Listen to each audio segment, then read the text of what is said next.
আজই ডাউনলোড করুন আর এনজয় করুন আপনার পছন্দের শো।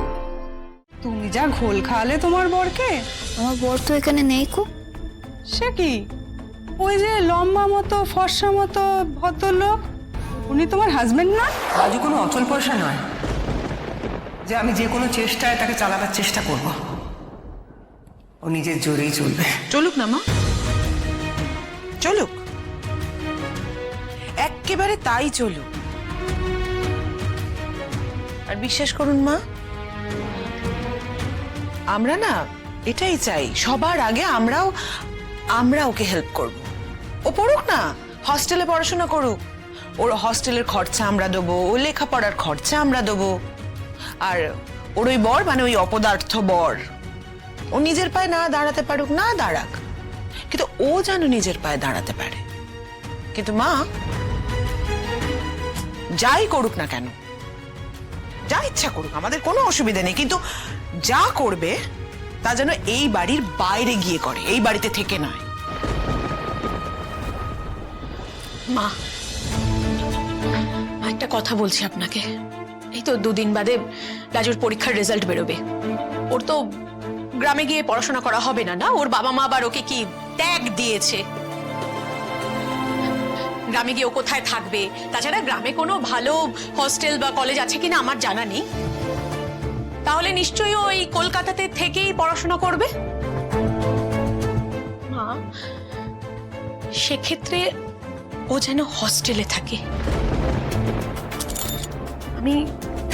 আমি মা আপনার কাছে না হাত জোর করে আপনার কাছে অনুরোধ করছি,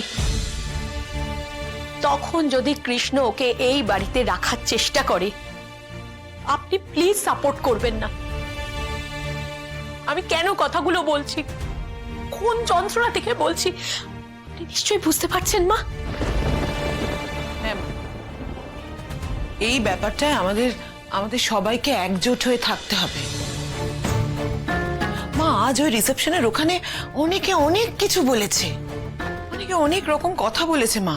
ওই যে সুকান্ত বাবু আর ওনার বউ অনেক কথা বলেছে মা, আসল বউ, নকল বউ, দুটো বউ, মিছিমিছি বউ, অনেক অনেক কথা বলেছে মা এইসব নিয়ে। এই কেচ্ছা কেলেঙ্কারির মধ্যে আমাদের ছেলেটা কেন পড়বে মা?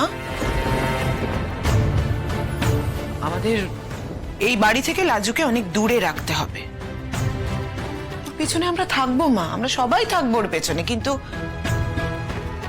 একসঙ্গে নয়। চিন্তা করো না, আমাকে তোমরা যে যেমন বলবে আমি ঠিক সেইভাবেই বলবো। আমিও তো চাই না যে আমার নাতিটার নামে আজে বাজে কথা হোক। ভেবো না, আমি নিজে থেকে কোনো সিদ্ধান্ত নেব না। শুধু একটাই অনুরোধ, এমন কিছু করো না যাতে কোনো কিছু নিয়েও জেদ ধরে বসে।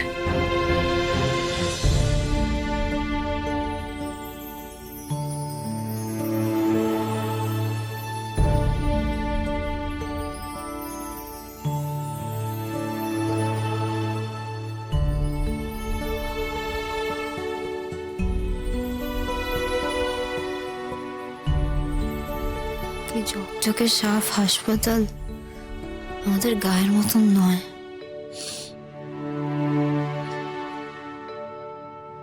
কোনো গন্ধও নেই। আচ্ছা, আমাকে আর কতক্ষণ এখানে শুয়ে থাকতে হবে?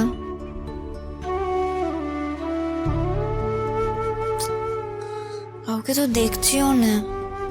উঠে বসবো? কি বললাম তোমাকে? বললাম না চোখ বন্ধ করে ঘুমোতে? কেন ঘুমাবো? আমার ঘুম পাচ্ছেই না। তুমি তো ভারী বেয়ারা বিয়ে। সকাল থেকে কেন কিছু খাওনি? এর জন্যই তো হট করে অজ্ঞান হয়ে গেলে, জ্ঞানই ফিরছিল না। সকাল থেকে আজ তো কাজ ছিল, খাওয়ার কথা মনেই ছিল না। তুমি যা ঘোল খাওয়ালে তোমার বরকে। বেচারা বাচ্চা বইয়ের জন্য প্রায় কেঁদেই ফেলেছিল আর কি। আমার বস? কে আমার বস? আমার বর তো এখানে নেই কো। সে কি? ওই যে লম্বা মতো ফর্সা মতো ভদ্রলোক, উনি তোমার হাজবেন্ড না? আমার মাথা খারাপ হয়েছে না কি গো? সে লোকটা আমার বর কেন হতে যাবে? সে বাড়িতে আমি আসছি তা, কিন্তু সে এখানে কেন এসেছে? আজ তার ফুলসজ্জা, সে এখানে? কি বলছো বলো তো? উনি তোমার কেউ হন না?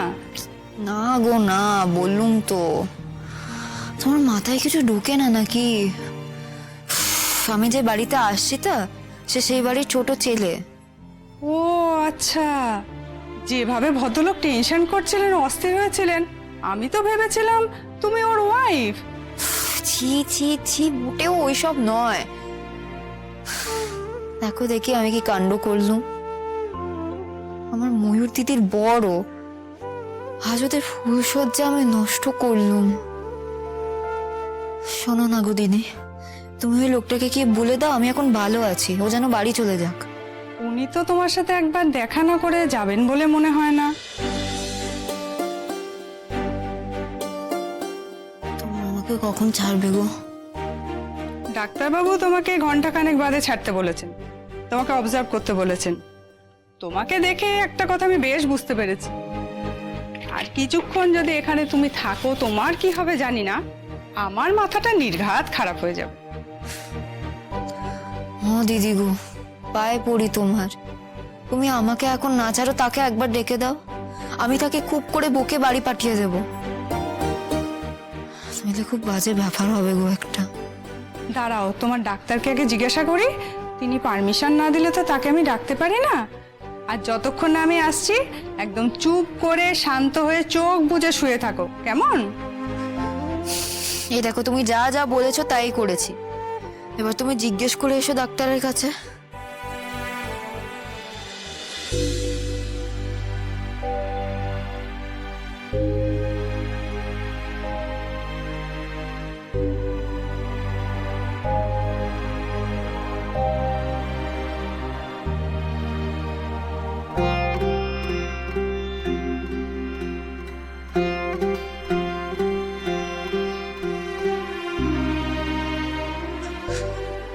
তো মহা ঝামেলায় ফেললো লোকটা।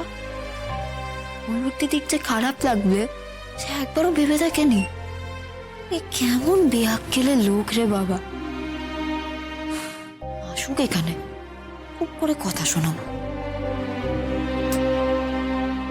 আর তোকেও বলি হারি লাজু, চোখ উল্টে অজ্ঞান হওয়ার জন্য তুই আর কোনো সময় পেলি নে। সত্যি তো, সকাল থেকে যে আমি কিছু খাইনি সেটা আমার মনেই ছিল না। ও বাড়িতেও কিছু খেয়ে নিতে বললো না, ওই লোকটার উপর রাগ করে আমি কিছু খেলুম না। বড় না খেয়ে চলে গেল, আমিও মন খারাপ করে বাড়ি চলে গেলুম। না খেয়ে থাকাটা আমার একদম উচিত হয়নি।